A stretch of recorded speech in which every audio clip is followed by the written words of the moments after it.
Good morning students. कक्षा 10 में हम लोगों की क्लास में पृष्ठीय क्षेत्रफल एवं आयतन से संबंधित प्रश्नावली चल रही थी और यह प्रश्नावली थी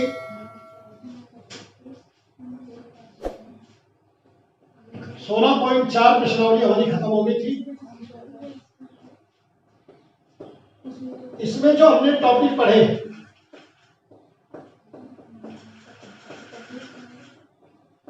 वो मैं एक बार आपको फिर बता देता हूं।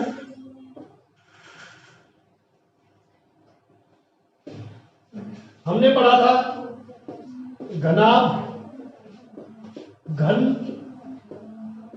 बेलन, गोला, अर्धगोला, खोखला अर्धगोला,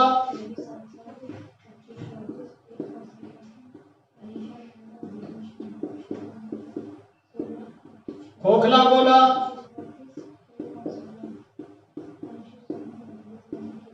और खोखला बेलन।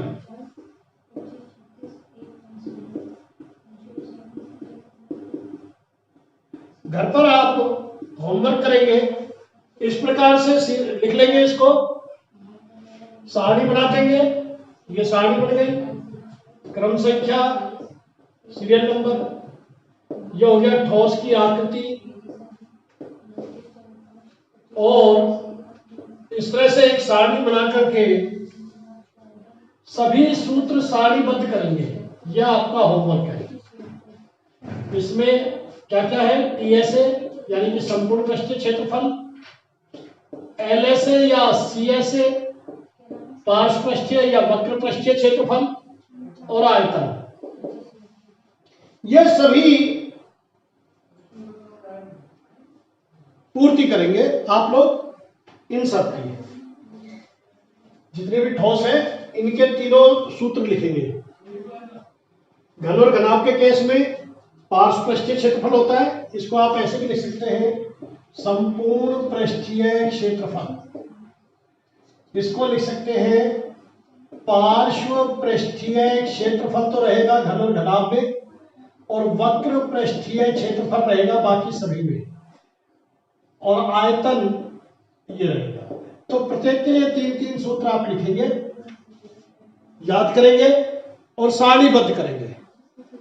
इसके अलावा अगर आसानी से कर सको तो एक कॉलम और बना लो, इनका चित्र, इनके सभी के आपको चित्र भी बनाने हैं, ठीक है ना। खोखला बेलन कैसा होता है, गोला कैसा होता है, अर्धगोला कैसा होता है, खोखला अर्धगोला, खोखला गोला, बेलन, गोला और घन घनाभ। ये मैं पहले भी बता चुका हूं। शंकु और एक ठोस से दूसरे में रूपांतरण, ये आपके कोर्स में से हट गया है। ये अब आपके कोर्स में नहीं है। एक तो ये और एक ये दोनों आपके कोर्स में से हटा दिए गए हैं इस साल में। अब आज की क्लास में वैसे तो मेरे को खोखला गोला, खोखला बेलन के सवाल कुछ कराने थे, लेकिन उससे पहले मैं आपको एक बात बहुत ही इंपॉर्टेंट, जो कि मैंने शुरू में कहा था कि मैं कराऊंगा, पहले वो कंप्लीट करा देता हूं। पृष्ठीय क्षेत्रफल और आयतन के अलावा भी ये टॉपिक आपका जीवन भर काम आने वाला टॉपिक है। एक बार मैंने आपको क्लास में डिस्कस भी किया था, लेकिन कुछ बच्चों को समझ में नहीं आया और उन्होंने कहा सर एक बार यूनिट कन्वर्जन का आप हमें दोबारा करवा दीजिए टॉपिक। तो उन बच्चों को ध्यान देना है अच्छी तरह दोबारा, और पूरी कक्षा ही समझेगी इस चीज को। 10वीं के बच्चे, 9वीं के बच्चे भी समझ सकते हैं, 8वीं के भी समझ सकते हैं, क्योंकि ये जीवन भर काम आने वाली चीज है। अब है यूनिट कन्वर्जन। देखिए 1 किलोग्राम में कितने ग्राम होते हैं? 1000 ग्राम। 1 किलोग्राम में 1000 ग्राम होते हैं। इसी प्रकार 1 किलोमीटर में 1000 मीटर होते हैं। इसी प्रकार 1 किलो लीटर में 1000 लीटर होते हैं। इसका मतलब क्या हुआ कि 1 किलो बराबर 1000। बात समझ में आई या नहीं?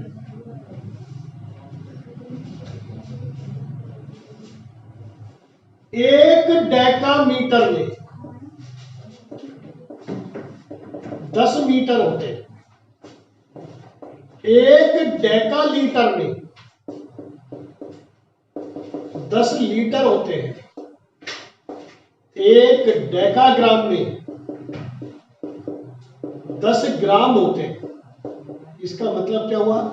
1 डेका बराबर 10। ठीक। 1 डेसीमीटर में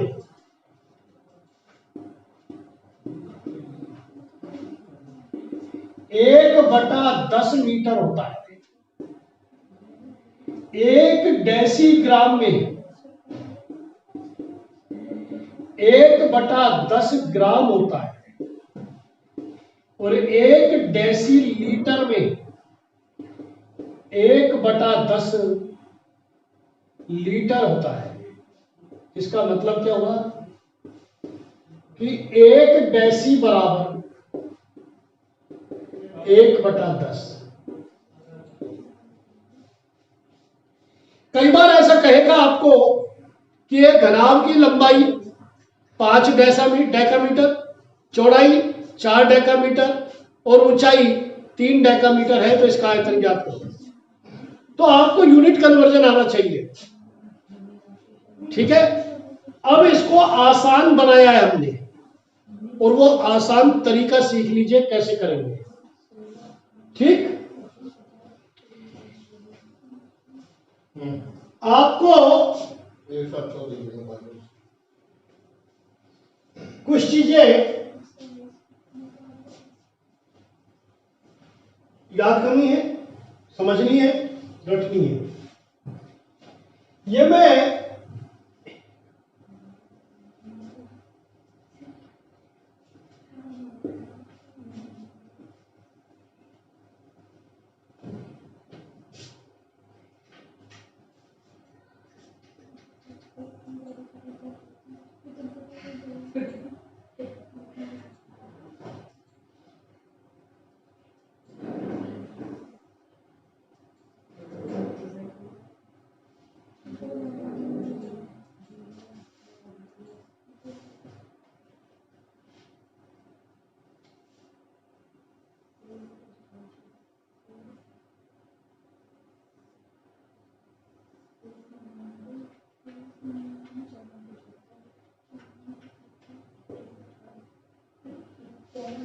ये 7 मैंने वृत्त बनाए हैं।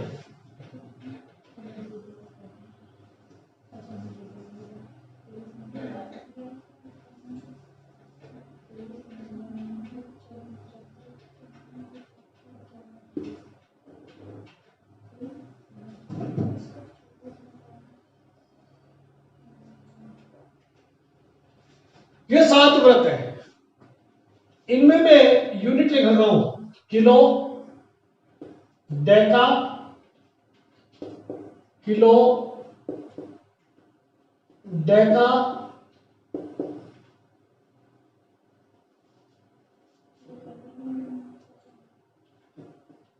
Hecto, kilo, hecto,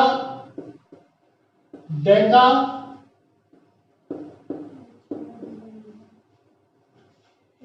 unit,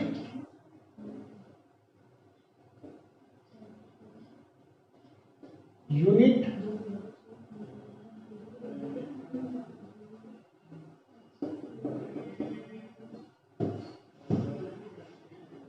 deci,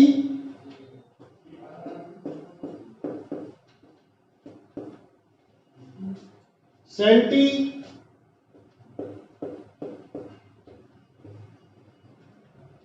और मिली।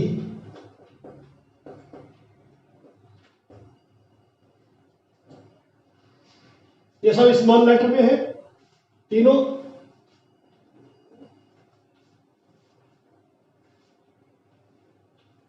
ये बड़ी यूनिट है और ये तीनों छोटी यूनिट है और ये इकाई है। इसको मैं इस तरह से बंद कर रहा हूं ताकि ये पता लग जाए कि इकाई के एक तरफ बड़ी यूनिट और एक तरफ छोटी यूनिट है। Kilogram, sorry, kilo, hecto, deca, unit, deci, centi और मिली, ये अवरोही क्रम है, घटता हुआ क्रम। ठीक है, इसको याद रखने का तरीका है, किंग हेनरी डांस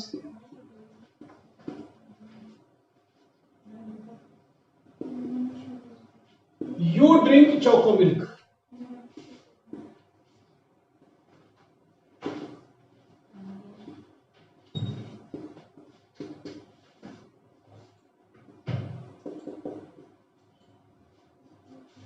ये कोई गणित का फॉर्मूला नहीं है, ये याद करने का तरीका बनाया गया है कि यहां Henry, H, dance, D, U का ये यू, डी, सी और M, U drink choco milk. इसको आप किंग हरि सिंह डांस भी कर सकते हैं, कैलाश हजारी डांस भी कर सकते हैं, कन्हैयालाल हजारीलाल डांस भी कर सकते हैं, कुछ भी कर सकते हैं, कैसे भी याद रखने, याद करने का तरीका है ये, और कुछ नहीं है। K H D U D C E M.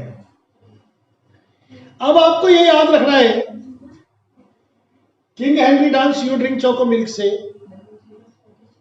Kanhaiyalal Hazarilal dance and you drink choco milk, unit conversion में प्रत्येक स्टेप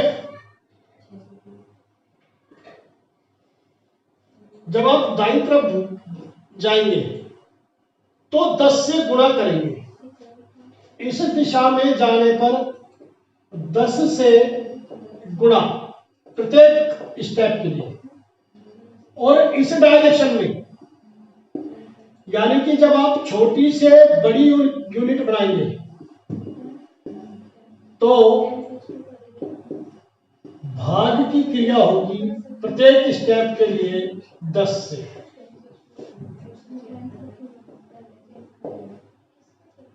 बड़ी से छोटी, जैसे हम रुपए से पैसे बनाते हैं तो क्या करते हैं, एक को 100 से गुना और यूनिट को बदल देते हैं रुपए से पैसे में। किलोग्राम, 1 किलोग्राम को ग्राम में बदलेंगे तो 1000 से 1 को गुना किया, यहां 5 है तो यहां भी 5 आ जाएगा, यहां 50 है तो यहां भी 50 आ जाएगा, और ग्राम लिख दिया। यह हो गया यूनिट कन्वर्जन। प्रत्येक स्टेप के लिए आपको 10-10 से गुणा करना है। अब कोई आपसे पूछे 5 किलोमीटर में कितने सेंटीमीटर, तो आप यहां खड़े हैं, किलोमीटर का मतलब 5 किलोमीटर बराबर कितना सेंटीमीटर। अब देखो सेंटीमीटर कहां है, 1 2 3 4 5, यानी कि 5 किलोमीटर में, अब आप 5 बिंदी लगा दें, 1 2 3 4 5, इतना सेंटीमीटर। आई बात समझ में? 1 हेक्टामीटर में कितने डेसीमीटर, 1 हेक्टामीटर में कितने डेसीमीटर। ध्यान दें, बड़ा डी को डेका बोलेंगे, छोटे डी को डेसी। आप यहां खड़े हैं हेक्टामीटर पर, तो कितने कदम कूदे, कितने का जंप लिया, 1 2 3, तो 100, 1 2 3, 1000 डेसीमीटर।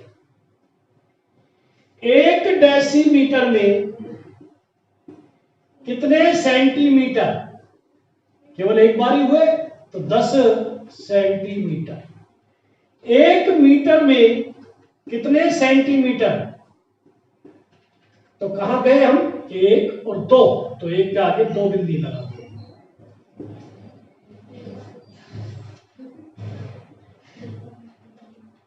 एक, दो, तीन, चार, 5, 6, 7, 8 मिलीमीटर में कितने किलोमीटर? तो आप लिखेंगे 1, 2, 3, 4, 5, 6, 7, 8 बटे, कहां खड़े हो आप? मिलीमीटर पर। पहुंचना कहां है? किलोमीटर में। कितने स्टेप बढ़े? 1, 2, 3, 4, 5, 6। तो 6 बिंदियों से भाग दे दो। बस ये ध्यान रखना है कि छोटी यूनिट से बड़ी यूनिट की तरफ जाएंगे तो भाग देंगे, और बड़ी से छोटी की तरफ आएंगे तो गुणा करेंगे। 3, 4, 5, 6, 500 किलोमीटर। बात समझ में आई? 1 डेकामीटर में कितने डेसीमीटर? 1 डेकामीटर में कितने डेसीमीटर? कहां खड़े हैं आप? डेकामीटर पर, यहां पर। जाना कहां है? डेसीमीटर पर। तो देखिए 1, 2 यानी कि 100 डेसीमीटर। 5000 डेसीमीटर में कितना डेकामीटर? अब आप कहां खड़े हैं? डेसीमीटर पर। पहुंचना कहां है? डेकामीटर पर। क्या करेंगे? 100 से भाग। तो 5000 को 100 से भाग दो, 50 डेकामीटर। 50,000 सेंटीमीटर में कितने किलोमीटर?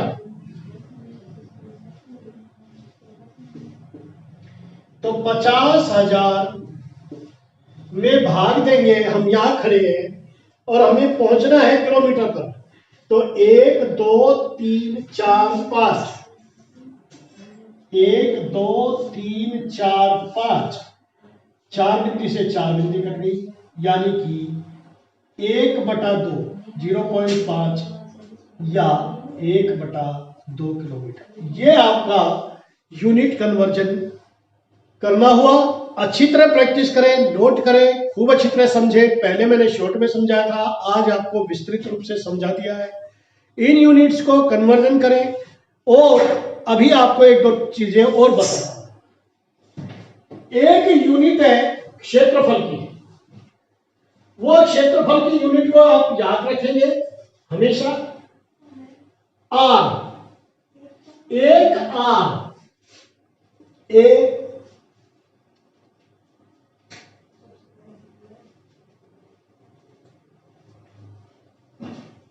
एक आर में 100 वर्ग मीटर होते हैं। एक आर बराबर 100 वर्ग मीटर। आप लोगों ने कई बार सुना होगा बारिश के मौसम में कि आसाम में बहुत जबरदस्त बाढ़। वहां के मुख्यमंत्री ने हवाई दौरा किया और उन्होंने यह देखा कि बहुत बड़े भूभाग में बाढ़ का प्लावन है। लगभग 5000 हेक्टेयर क्षेत्र पानी से घिरा हुआ है। तो हेक्टेयर कहां से बना? आर तो हो गया ये, और हेक्टा होता है 100। 100 बताया था ना थोड़ी देर पहले आपको। 100 किलो मतलब 1000, हेक्टा मतलब 100 बताया था ना आपको। किलो होता है 1000 यूनिट का। हेक्टा ये होता है 100। डेका ये होता है 10। किसका? इकाई का, यूनिट का।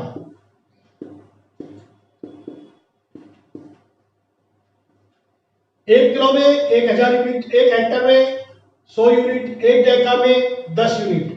ऐसे ही डेसी 1 यूनिट का 10वां भाग, चाहे वो मीटर है, लीटर है, सेंटी 1 यूनिट का 100वां भाग, और मिली 1 इकाई का 1000वां भाग। ये मैंने आपको बताया। बाई तरफ आएंगे या दाई तरफ जाएंगे? तो हेक्टार, हेक्टेयर क्या हुआ? 1 हेक्टेयर क्या हुआ? Hectare into are. तो 1 हेक्टेयर का मतलब हो गया, हेक्टर मतलब 100, और 1 आर में होता है 100 वर्ग मीटर। इतने क्षेत्र को, 10,000 वर्ग मीटर को 1 हेक्टेयर बोलते हैं।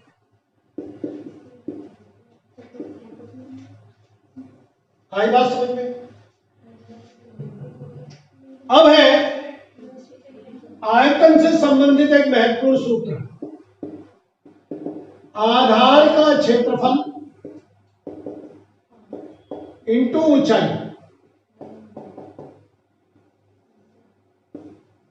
यह उन ठोसों के लिए है जिनका आधार और तल, आधार और शीर्ष एक समान आकृति के हो, यानी कि वो ऐसा ठोस हो जिसका शीर्ष और आधार का पृष्ठीय क्षेत्रफल एक समान है। आयतन धारिता संबंध आज ये इंपॉर्टेंट क्लास मैंने इसलिए ली है ताकि आपको ये सब चीजें समझ में आए। 1 घन मीटर में 1000 लीटर होते हैं। आपके घर में पानी का टैंक होगा, उसकी लंबाई नापिए मीटर में, चौड़ाई नापिए मीटर में, गहराई नापिए मीटर में, अंदर से अंदर। टैंक की लंबाई ऐसा तो नापना मत कि कहीं पता लगा गिरी गए, उल्टा पुल्टा काम नहीं करता। टैंक की लंबाई अंदर से अंदर, टैंक की चौड़ाई अंदर से अंदर फीता डाल करके, और टैंक की गहराई अंदर से अंदर नापिए। तीनों को गुणा कर दीजिए। मान लीजिए आपके घर में 2 मीटर, मीटर बोल रहा हूं मैं, मीटर वैसे फुट वाला कन्वर्जन भी है, लेकिन चूंकि वो आजकल प्रचलन में नहीं है इसलिए मैं आपको मीटर वाला बता रहा हूं। 2 मीटर, चौड़ाई 1 मीटर, और गहराई मान लीजिए 0.75 यानी 0.5 मीटर है, तो कितना हो गया ये? 1.5 घन मीटर। 2 एकम 2, 75 गुनी 150। कितना लीटर पानी आएगा आपकी टंकी में? 1500 लीटर पानी आएगा। 1000 से गुणा कर दो। अगर मान लीजिए आपने इसको 1 कर दिया तो 2 एकम 2, और फिर 2 एकम 2, तो फिर ये आएगा 2000 लीटर। अब आपके फादर ये कहते हैं कि नहीं भाई, हमें टैंक ऐसा बनवाना है जिसमें कि एक टैंकर यानी कि 5000 लीटर पानी आ जाए, तो आप इसको कर दीजिए 2.5 मीटर, इसको कर दीजिए 2 मीटर, 2.5 गुनी 5, 5 एकम 5, इसको अब 1000 से गुणा करेंगे, 5000 लीटर पानी आपके टैंक में आ जाएगा। सिंटैक्स की टंकी है। सिंटैक्स की टंकी का आकार क्या है? बेलनाकार। कोई सी भी जो सिंटैक्स के अलावा और भी टंकियां है, बहुत सारी कंपनी की, सिंटैक्स तो एक टंकी है, उसका नाम है ब्रांड का। जो प्लास्टिक की टंकियां है वो बेलनाकार होती है। उसकी आप पहले व्यास निकाल लें, एक सिरे से दूसरे सिरे का, उससे त्रिज्या निकाल लें, और बेलन वाला सूत्र लगा दें, पाई आर स्क्वायर एच। तो पाई होता है 22/7, आर जो भी आपका है मान लीजिए 1 मीटर, उसकी गहराई मान लीजिए 2 मीटर है। तो इस तरह से आप इसका भी आयतन निकाल सकते हैं। आयतन धारिता संबंध यह है कि 1 घन मीटर में 1000 लीटर होते हैं, और 1 लीटर में 1000 घन सेंटीमीटर होते हैं। यानी कि यूनिट अगर सेंटीमीटर में है तो क्या होगा? 1 घन मीटर में 1000 लीटर, और 1000 घन सेंटीमीटर में, सेंटीमीटर है तो 1 लीटर। आप एक घी का डब्बा लेकर आए, दूध का डब्बा लेकर आए जो 10 सेंटीमीटर लंबा, 10 सेंटीमीटर चौड़ा और 10 सेंटीमीटर ऊंचा है, तो उसमें 1 लीटर घी है। 10 गुना 10 100 गुना 10 1000 घन सेंटीमीटर है, इसलिए 1 लीटर घी है। दूध वाले की टंकी बेलनाकार होती है, उसकी त्रिज्या निकालिए। त्रिज्या मान लीजिए 70 सेंटीमीटर है, उसकी ऊंचाई निकालिए, ये मान लीजिए 2 मीटर है। अब इसमें कितना दूध है, कौन सा सूत्र लगाएंगे, pi r square h 22/7 70 into 70 into 100, metre को क्या बदला है सेंटीमीटर में, तो यह आ गया 10, यानी कि 7 के आगे 1 2 3 4 1 2 3 4, ये 4 बिंदियां और 22 7 154, इतना घन सेंटीमीटर हो गया आयतन। और क्या है, 1 लीटर जब होगा जब 1000 सेंटीमीटर, तो इसमें 1000 का भार भी दो, इतना दूध है, 1540 लीटर दूध उस टंकी में है। आई बात समझ में? अगर कोई टैंक बना हुआ है तो किसी भी आकार का ठोस हो, किसी भी आकार की आकृति हो, उसका आयतन निकालिए अंदर का। आपसे पूछे इस कमरे में हवा का आयतन क्या है, कमरे की लंबाई मान लीजिए 3 मीटर, चौड़ाई मान लीजिए 2 मीटर, ऊंचाई मान लीजिए 2 मीटर, तो 3 दूनी 6, 6 दूनी 12, 12 घन मीटर हो गया इसका आयतन। तो इसमें कितनी हवा है, 1000 से गुना कर दो, 12000 घन लीटर, ये हो गया मीटर और ये हो गया लीटर, 12000 लीटर सॉरी। ठीक, इस प्रकार से आज हमने यूनिट कन्वर्जन का टॉपिक किया है। क्षेत्रफल की महत्वपूर्ण इकाई आर के बारे में और हेक्टेयर के बारे में बताया है। King Henry dance you drink choco milk से बड़ी इकाई से छोटी और छोटी से बड़ी इकाई का कन्वर्जन बताया है। इनको अच्छी तरह करें। कल हम खोखली आकृतियों का क्षेत्रफल, संपूर्ण पृष्ठीय क्षेत्रफल और आयतन से संबंधित सवाल करेंगे। Thank you very much.